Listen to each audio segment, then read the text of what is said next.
Hello friends, welcome to Pradeep समेले classes. Pradeep समेले classes में आपका स्वागत है।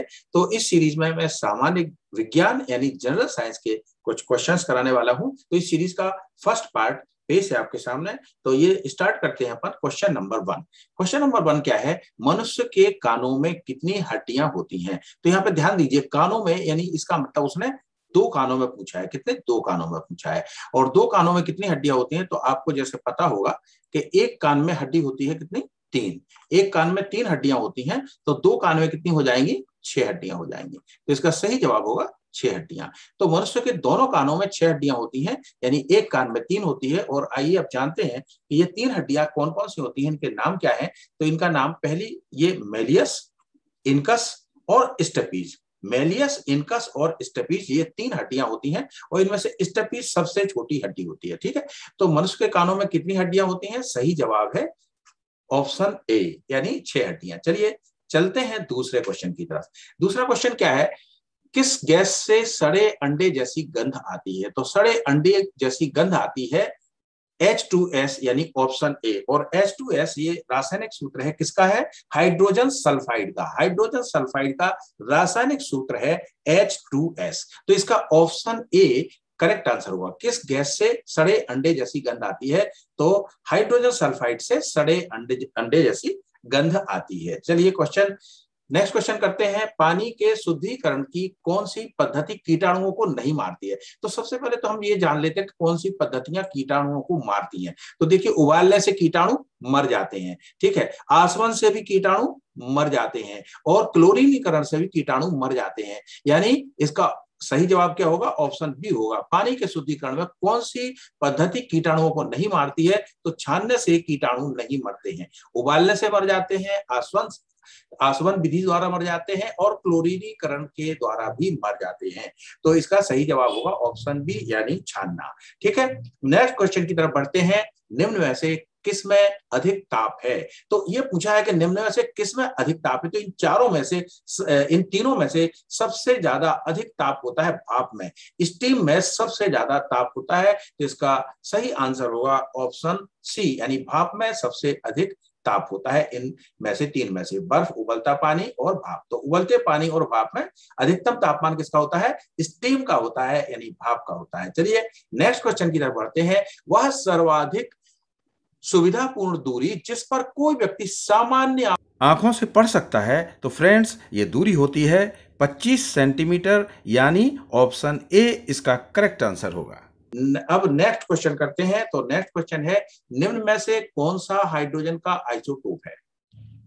तो हाइड्रोजन के आइसोटोप के बारे में पूछा है। तो ये देखिए, प्रोटियम, ड्यूटेरियम और ट्रिटियम तीनों ही हाइड्रोजन के आइसोटोप्स हैं। ये तीनों क्या है? हाइड्रोजन के आइसोटोप्स हैं। तो इसका आंसर क्या हो जाएगा? सही जवाब हो जाएगा उपयुक्त सभी, यानी ऊपर के सभी जो है इसका सही जवाब होगा, क्योंकि ये तीनों ही हाइड्रोजन के आइसोटोप्स है। अब हम जान लेते हैं हाइड्रोजन के आइसोटोप्स के बारे में, थोड़ा सा और जानकारी ले लेते हैं। तो इसमें प्रोटियम में क्या होता है? एक इलेक्ट्रॉन और एक प्रोटॉन होता है। ठीक है, जबकि ड्यूटेरियम में एक इलेक्ट्रॉन होता है और ये न्यूक्लियस में एक प्रोटॉन और एक न्यूट्रॉन होता है। ट्रिटियम में इलेक्ट्रॉन तो एक ही होता है, लेकिन प्रोटॉन एक होता है और न्यूट्रॉन 2 होते हैं। तो इसका जो एटॉमिक नंबर है तीनों का 1 ही होगा। एटॉमिक नंबर इसका 1 ही होगा, क्योंकि इसमें सब में प्रोटॉन की संख्या कितनी है? 1 है। लेकिन इसका एटॉमिक मास जो है, एटॉमिक मास कितना हो जाएगा? इसका प्रोटियम का होगा एटॉमिक मास कितना? 1। और जबकि ड्यूटेरियम का एटॉमिक मास होगा 2, क्योंकि यहाँ पे प्रोटॉन और न्यूट्रॉन 2 हो गए, तो 1 + 1 2 हो गया। और यहाँ पे ट्रिटियम का जो एटॉमिक मास है वो 1 + 1 + 1 यानी 3 हो गया। तो इसका एटॉमिक मास अलग अलग होते हैं इनके, इसीलिए हम इनको आइसोटोप कहते हैं। आइसोटोप क्या होता है? यानी आइसोटोप में क्या होता है? एटॉमिक नंबर सेम होता है। तो देखिए, एटॉमिक नंबर तीनों का सेम है, इसका भी 1 है, इसका भी 1 है, इसका भी 1 है, बट एटॉमिक मास डिफरेंट होते हैं। ठीक है, तो चलिए ये हो गया आपका सही जवाब ऑप्शन डी, यानी 6 का सही जवाब हो गया ऑप्शन डी। अब देखते हैं तो क्वेश्चन नंबर 7 देखते हैं। फलों के रस में मिलाए जाने वाले खमीर में होने वाले अवायवीय श्वसन, अवायवीय श्वसन है। ठीक है, यहाँ पे ध्यान दीजिए, अवायवीय श्वसन में शर्करा किस रासायनिक पदार्थ में बदल जाता है? तो यहाँ पे ये एल्कोहल में बदल जाता है, यानी इसका आंसर क्या होगा? ऑप्शन डी होगा। और इसकी और अधिक जानकारी के लिए हम देख लेते हैं। यहाँ पे देखिए, ये एब्सेंस ऑफ ऑक्सीजन, ऑक्सीजन की अनुपस्थिति में अवायवीय श्वसन होता है ईस्ट में, और इसमें क्या होता है, ये शक्कर जो है ना वो किस में बदल जा रही है, एथेनॉल में बदल जा रही है। ठीक है, शर्करा यानी शर्करा मतलब ग्लूकोज जो है वो क्या हो रहा है, किस में बदल रहा है, एथेनॉल में बदल रहा है, और एथेनॉल का रासायनिक सूत्र होता है C2H5OH। तो ये एथेनॉल के रूप में बदल जा रहा है, और यहाँ पे ये कार्बन डाइऑक्साइड गैस भी निकल रही है और एनर्जी उत्पन्न हो रही है इस क्रिया में। ठीक है, तो इसका ऑप्शन डी जो है करेक्ट आंसर होगा। चलिए बढ़ते हैं नेक्स्ट क्वेश्चन की तरफ। कम तापमान को मापने वाले यंत्र को क्या कहा जाता है? तो कम तापमान को मापने वाले यंत्र को क्रायोमीटर कहा जाता है, और इसके द्वारा हम माइनस में यानी -1000 केल्विन तक की माप कर सकते हैं, मेजरमेंट कर सकते हैं। इसके द्वारा तापमान का -1000 केल्विन तक का तापमान हम इसे माप सकते हैं। तो इसका आंसर क्या होगा, ऑप्शन ए होगा, क्रायोमीटर। लेकिन और भी थोड़ी जानकारी ले लेते हैं। देखिए क्रायोमीटर का तो जैसा कि आपको बताया कि कम तापमान को मापने वाला यंत्र होता है, और इसमें -1000 केल्विन तक के हम तापमान माप सकते हैं। जबकि अगर पायरोमीटर का क्वेश्चन पूछा जाता है कि अधिक तापमान या बहुत ज्यादा तापमान मापने वाला यंत्र, उसका नाम बताइए, तो उसका नाम है पायरोमीटर। ठीक है, तो अधिक तापमान या बहुत ज्यादा तापमान मापने के लिए पायरोमीटर का प्रयोग करते हैं, जबकि कम तापमान को मापने के लिए क्रायोमीटर का करते हैं। तो यहाँ पूछा गया है कम तापमान को मापने के लिए कौन सा यंत्र प्रयोग करते हैं, तो यहाँ पर क्रायोमीटर होगा। ठीक है, मापने वाले यंत्र का नाम क्रायोमीटर होगा। चलिए बढ़ते हैं नेक्स्ट क्वेश्चन की तरफ। चुंबक का वह महत्वपूर्ण गुण जिसका उपयोग नाविकों तथा यात्रियों द्वारा प्राचीन काल से किया जा रहा है, निम्न में से क्या है? इसमें ऑप्शन सी जो है करेक्ट आंसर होगा, डायरेक्शनल प्रॉपर्टी यानी दिशा संबंधी गुण का प्रयोग करने के लिए। ठीक है, तो the directional property of magnet states that the freely suspended magnet always points in the direction of the geographical north south direction. NS direction में ये फ्रीली जब सस्पेंड करते हैं तो ये north east direction, north south direction में ये चली जाती है। तो इससे हम दिशा संबंधी ज्ञान प्राप्त कर लेते हैं, दिशा संबंधी। ठीक है, तो ये ऑप्शन सी जो है इसका करेक्ट आंसर होगा क्वेश्चन नंबर 9 का। नेक्स्ट क्वेश्चन की तरफ बढ़ते हैं, क्वेश्चन नंबर 10। सूर्य और तारों पर ऊर्जा का स्रोत क्या है? तो सूर्य और तारों पर ऊर्जा का जो स्रोत है फ्रेंड्स वो क्या है, हाइड्रोजन का हीलियम में परिवर्तन, हाइड्रोजन का हीलियम में परिवर्तन। ठीक है, हाइड्रोजन जैसे मैंने आइसोटॉप्स के बारे में बताया, तो हाइड्रोजन का हीलियम में परिवर्तन ये सूर्य और तारों पर ऊर्जा का स्रोत है, इससे बहुत अधिक ऊर्जा उत्पन्न होती है। तो इसका ऑप्शन ए होगा। और इसका और अधिक जानकारी के लिए हम कुछ और चीज जान लेते हैं। इस प्रक्रिया को हम कहते हैं नाभिकीय संलयन यानी न्यूक्लियर फ्यूजन। ठीक है, इस प्रक्रिया को हम क्या कहते हैं, नाभिकीय संलयन। तो जब दो या दो से अधिक छोटे छोटे नाभिक परस्पर संयुक्त होकर के एक बड़े नाभिक का निर्माण करते हैं, तो उस क्रिया को हम कहते हैं नाभिकीय संलयन। और सूर्य और तारों पर यह ही क्रिया होती है, और इस क्रिया के फलस्वरूप ऊर्जा काफी मात्रा में उत्पन्न होती है। तो इसका आंसर क्या हो गया, सूर्य और तारों पर ऊर्जा का स्रोत क्या है? तो सूर्य और तारों पर ऊर्जा का स्रोत क्या है, हाइड्रोजन का हीलियम में परिवर्तन। हाइड्रोजन के आइसोटॉप्स हीलियम में कन्वर्ट हो जाते हैं और इसमें अधिक मात्रा में ऊर्जा भी उत्पन्न होती है। ठीक है, तो इसको हम कहते हैं न्यूक्लियर फ्यूजन। ठीक है, नेक्स्ट क्वेश्चन की तरफ बढ़ते हैं।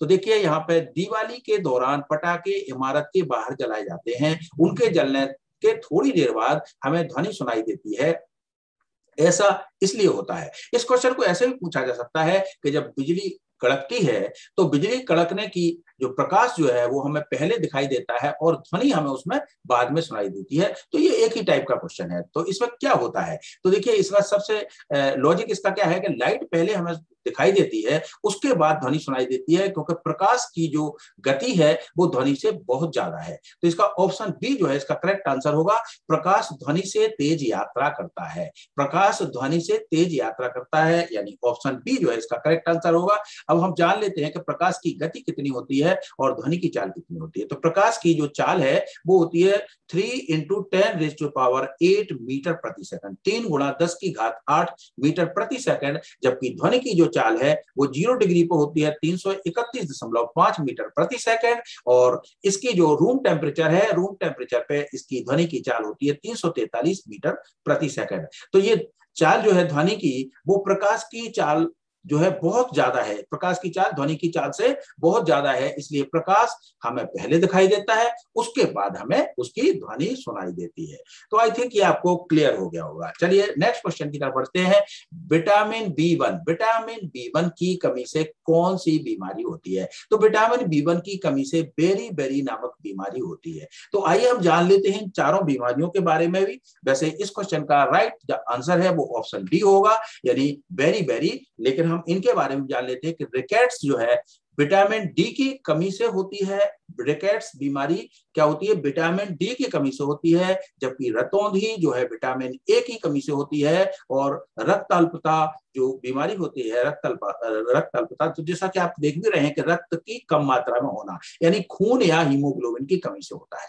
तो ये रक्त अल्पता जो है वो खून या हीमोग्लोबिन की कमी से होता है। तो इनमें से चारों आपको समझ में आ गए होंगे। रिकेट्स विटामिन डी की कमी से, रतौंधी विटामिन ए की कमी से, रक्त अल्पता खून या हीमोग्लोबिन की कमी से, जबकि बेरी जो है विटामिन बी वन की कमी से होता है। तो इसमें पूछा गया है विटामिन बी वन की कमी से कौन सी बीमारी होती है, तो इसका सही आंसर होगा ऑप्शन डी, यानी बेरी। चलिए बढ़ते हैं नेक्स्ट क्वेश्चन की तरफ। तो चार कक्षित हार्ट यानी 4 चैम्बर्ड हार्ट, चार कक्षित हृदय वाले सरीसृप, रेप्टाइल का नाम बताना है। सरीसृप, तो ये देखिए रेप्टाइल चार कक्षित यानी 4 चैम्बर्ड हार्ट किस रेप्टाइल में होता है? तो इसका सही आंसर है मगरमच्छ यानी क्रोकोडाइल में चार कक्षित हृदय वाला सरीसृप है। ये सरीसृप है यानी रेप्टाइल में आता है, और ये जो है इसके हृदय में चार कक्ष होते हैं। सो 4 चैम्बर्ड हार्ट वाला जो होता है रेप्टाइल, उसका नाम है मगरमच्छ, यानी इसका ऑप्शन होगा ऑप्शन डी। चलिए बढ़ते हैं नेक्स्ट क्वेश्चन की तरफ। मानव शरीर में सबसे छोटी हड्डी कौन सी है? तो जैसा कि आपने देखा था क्वेश्चन 1 में, उसने पूछा था कि कानों में कितनी हड्डियां होती हैं, तो हमने बताया था कि एक कान में 3 होती हैं और दोनों कानों में मिला के 6 होती हैं। तो वो 6 हड्डियों में से सबसे छोटी हड्डी जो है कौन सी है? स्टेपीज, उसका नाम है स्टेपीज बहुत ही छोटी होती है, और ये पूरे शरीर में, मानव शरीर की सबसे छोटी हड्डी का नाम है स्टेपीज, यानी इसका ऑप्शन बी जो है करेक्ट आंसर होगा। अब हम जान लेते हैं स्टेपीज के बारे में भी कुछ। तो मनुष्य का शरीर सबसे छोटी हड्डी स्टेपीज जो कि कान में होती है। स्टेपीज कहाँ होती है? कान में होती है। और इसका आकार कितना होता है? इसका आकार होता है दोस्तों 3 mm इंटू 2.5 mm, बहुत छोटी होती है हड्डी, और यह मध्य कान में पाई जाती है। ठीक है, यहाँ कहाँ पाई जाती है? मध्य कान में पाई जाती है, और ये घंटी के आकार की होती है। कैसी होती है? घंटी के आकार की होती है। तो सबसे छोटी हड्डी का नाम है स्टेपीज। इसकी साइज भी आपको पता चल गई है, और कहाँ पे होती है? मध्य कान में होती है, और इसका आकार कैसा होता है? घंटी के आकार की होती है। तो इसका सही उत्तर क्या हुआ? मानव शरीर में सबसे छोटी हड्डी कौन सी है? तो मानव शरीर की सबसे छोटी हड्डी का नाम है स्टेपीज, यानी ऑप्शन बी जो है इसका करेक्ट आंसर होगा। चलिए बढ़ते हैं नेक्स्ट क्वेश्चन की तरफ। पशुओं में न पाए जाने वाले ऊतक का नाम बताइए। इसका मतलब वो कह रहा है कि जो जंतु हैं, जंतुओं में जो ऊतक पाए जाते हैं, वो ऊतक पाए जाते हैं, उनको हम देख लेते हैं। तो टिश्यूज, ऊतक मतलब टिश्यू। तो टिश्यूज कौन कौन से जंतुओं में पाए जाते हैं? देखिए, जो बसीय ऊतक है ये जंतुओं में पाया जाता है, पार्श्व तंतु ऊतक भी जंतुओं में पाया जाता है, और संयोजी ऊतक भी जंतुओं में पाया जाता है। तो पशुओं में न पाए जाने वाला ऊतक का नाम बताइए। तो ये जो विभज्योतक ऊतक है ये पौधों में यानी प्लांट्स में पाया जाता है। तो यहाँ पे ऑप्शन बी आपका करेक्ट आंसर होगा, यानी पशुओं में ना पाए जाने वाले ऊतक का नाम बताइए। तो इसका करेक्ट आंसर होगा विभज्योतक ऊतक, यानी ऑप्शन बी। और बहुत ही इंपॉर्टेंट क्वेश्चन मैं करा रहा हूँ आज, ये सीरीज लेके आया हूँ, इसको कंटिन्यू रखेंगे अपन। ठीक है, हर एक सीरीज में 20 से 25 तक क्वेश्चन रखेंगे। ठीक है, चलिए तो इसका क्या आंसर, करेक्ट आंसर क्या हो गया? मेरिस्टेमेटिक टिश्यू, यानी विभज्योतक ऊतक। ठीक है, विभज्योतक ऊतक को अंग्रेजी में बोलते हैं मेरिस्टेमेटिक टिश्यू, और ये पशुओं में नहीं पाया जाता है। ये कहाँ पाया जाता है? प्लांट्स में पाया जाता है। ठीक है, ये ऊतक कहाँ पाए जाते हैं? प्लांट्स में पाए जाते हैं। चलिए बढ़ते हैं नेक्स्ट क्वेश्चन की तरफ। आंख का कौन सा भाग आंख के रंग का निर्धारण करता है? तो आंख का कौन सा भाग है जो आंख के रंग का निर्धारण करता है? तो इसका सही आंसर है आइरिस। ठीक है, आइरिस जो है, आइरिस आंख के रंग का निर्धारण करता है, और इसमें एक विशेष किस्म का पिगमेंट पाया जाता है, तो उसके बारे में भी हम जान लेते हैं। इसका नाम है मेलेनिन। मेलेनिन नाम का पिगमेंट जो है, जो कि त्वचा के रंग के लिए भी जिम्मेदार है, त्वचा के रंग के लिए भी जिम्मेदार है, वही आइरिस पर भी पाया जाता है। ये आइरिस पर पाया जाता है। ठीक है, और आंखों के रंग का निर्धारण करता है। मेलेनिन नामक जो पिगमेंट है वही आइरिस पर पाया जाता है और आंखों के रंग का निर्धारण करता है। तो इसमें पूछा है आंख का कौन सा भाग, तो भाग पूछा है, तो यहाँ पे हमने ऑप्शन बी इसका करेक्ट आंसर होगा, आइरिस। अगर वो पूछता कौन सा पिगमेंट, तो इसका सही आंसर मेलेनिन होता। ठीक है, तो इसको ध्यान रखना है। बढ़ते हैं नेक्स्ट क्वेश्चन की तरफ। तो देखिए ये तो वैसे बहुत ही सामान्य क्वेश्चन है, आसानी से आप लोग कर सकते हैं। आरोही क्रम में समय की सही इकाइयों का चयन कीजिए। तो आरोही क्रम में करना है मतलब बढ़ते हुए क्रम में करना है। तो बढ़ते हुए क्रम में करना है मतलब सबसे छोटी यूनिट क्या होती है, सेकंड होती है। और सेकंड के बाद क्या होता है, मिनट होता है। मिनट के बाद क्या होता है, घंटा होता है। घंटे के बाद क्या होता है, दिन। दिन के बाद महीना। महीना के बाद वर्ष। तो क्रम से अगर हम लगाएंगे तो ऑप्शन सी जो है इसका करेक्ट आंसर होगा, क्योंकि सेकंड सबसे छोटी इकाई, उससे बड़ी इकाई मिनट, फिर घंटा, फिर दिन, फिर महीना, फिर वर्ष। तो इस तरह से इसका ऑप्शन सी जो है करेक्ट आंसर होगा। चलिए बढ़ते हैं नेक्स्ट क्वेश्चन की तरफ। तो प्रकाश वर्ष यानी लाइट ईयर किसका मात्रक है, तो लाइट ईयर के द्वारा हम दूरी नापते हैं। ठीक है, दूरी नापने का मात्रक है, तो ये दूरी का मात्रक है। प्रकाश वर्ष किसका मात्रक है, प्रकाश वर्ष दूरी का मात्रक है, यानी ऑप्शन ए जो है इसका करेक्ट आंसर होगा। और इसके बारे में हम और जान लेते हैं कि एक प्रकाश वर्ष जो है ये होता है 9.46 इंटू 10⁻12 किलोमीटर, यानी 9.46 गुणा 10 की घात 12 किलोमीटर एक प्रकाश वर्ष की वैल्यू होती है। ठीक है, तो ये भी हमने जान लिया। अब चलिए बढ़ते हैं अगले क्वेश्चन की तरफ। तो ये क्वेश्चन है हमारे सामने, हैजा इसके कारण होता है। तो इनमें से चारों में से हैजा किसके कारण होता है, तो हैजा जो है जीवाणु के कारण होता है, बैक्टीरिया के कारण। किसके कारण होता है, बैक्टीरिया के कारण होता है। तो इसका सही जवाब जो है ऑप्शन डी होगा। और इसमें हम ये भी जान लेते हैं कि देखिए यहाँ पे ये हैजा जो है कैसे होता है, दूषित पानी से फैलता है। दूषित पानी से फैलने वाली बीमारी है ये। और हैजा की बीमारी जो है ये किस बैक्टीरिया के द्वारा होती है, तो ये भी हम जानकारी ले लेते हैं। तो हैजा की बीमारी विब्रियो कॉलेरी, विब्रियो कॉलेरी ये जो है विब्रियो कॉलेरा नामक जो बैक्टीरिया होता है इसके द्वारा ये बीमारी फैलती है, हैजा की बीमारी। और ये कंटेमिनेटेड वाटर यानी हैजा जो है दूषित पानी से होने वाली बीमारी है। उस बैक्टीरिया का नाम क्या है, विब्रियो कॉलेरा। ठीक है, तो आइए अब जानते हैं हम क्वेश्चन नंबर 20 के बारे में। तो क्वेश्चन नंबर 20 क्या कह रहा है, सूक्ष्म जीव जो शर्करा की अल्कोहल में परिवर्तन में कर्मक यानी एंजाइम की तरह कार्य करता है, तो उसको हम कह सकते हैं खमीर यानी ईस्ट। ठीक है, ये ईस्ट जो है क्या करता है, शर्करा को अल्कोहल यानी एथाइल अल्कोहल में परिवर्तित कर देता है। तो इसकी अगर आपको क्रिया देखनी है, रिएक्शन देखना है, तो रिएक्शन इसका इस तरह से होता है कि ये जो शर्करा है वो ईस्ट एंजाइम की उपस्थिति में क्या करता है, इथाइल अल्कोहल बनाता है, कार्बन डाइऑक्साइड बनाता है और एनर्जी उत्पन्न होती है इसमें। ठीक है, इसमें एनर्जी उत्पन्न होती है इस क्रिया में। तो ईस्ट एंजाइम की उपस्थिति में शर्करा को ये अल्कोहल के रूप में यानी एथाइल अल्कोहल के रूप में कन्वर्ट कर देता है। तो इसका सही जवाब होगा खमीर यानी ईस्ट। ठीक है, और इसके बारे में और भी हमें ये लैक्टोबैसिलस, राइजोबियम, खमीर और पेनिसिलियम, तो इनके बारे में देखें कि ये लैक्टोबैसिलस और राइजोबियम क्या होते हैं, एक किस्म के बैक्टीरिया हैं। ठीक है, ये दोनों क्या है, बैक्टीरिया हैं, जबकि खमीर और पेनिसिलियम फंगस है। तो ये भी जानकारी हमें होनी चाहिए। ये ऊपर के दो बैक्टीरिया है और नीचे के दो क्या है, फंगस है। लेकिन इसमें तो सिर्फ ये पूछा गया है कि सूक्ष्म जीव जो शर्करा की अल्कोहल के रूप में परिवर्तन में एक कर्मक यानी एंजाइम की तरह कार्य करता है, एक एंजाइम की तरह कार्य करता है, तो वो क्या है, तो उसका नाम है खमीर यानी ईस्ट। ठीक है, तो इस तरह से ये हमने 20 क्वेश्चन किए और आई थिंक कि आपको ये समझ में भी आए होंगे। बहुत ही सामान्य से क्वेश्चन है, लेकिन देखिए कभी कभी क्या होता है, आसान से आसान क्वेश्चन कठिन लगने लगता है, क्योंकि हमें उसके बारे में पता नहीं होता। जब पता होता है तो हमें कठिन से कठिन क्वेश्चन भी आसान लगने लगता है। और इसका तो कोई मतलब सीमा नहीं है, जनरल साइंस की कोई सीमा नहीं है, जनरल नॉलेज की कोई सीमा नहीं है। ये क्षेत्र तो बहुत ही वाइड है और ये आपको हर क्षेत्र में काम आएंगे, कॉम्पिटिटिव एग्जाम में, नॉलेज गेन करने के लिए, हर चीज में। तो ये क्लास अब हमारी जो है रेगुलर चलने वाली है। इसमें इस तरह से 20-20 क्वेश्चन में लाता रहूंगा। ठीक है, तो अब नेक्स्ट जो हमारी सीरीज का जो नेक्स्ट पार्ट 2 होगा वो अगले उसमें आएगा आपका। तो थैंक यू वेरी मच।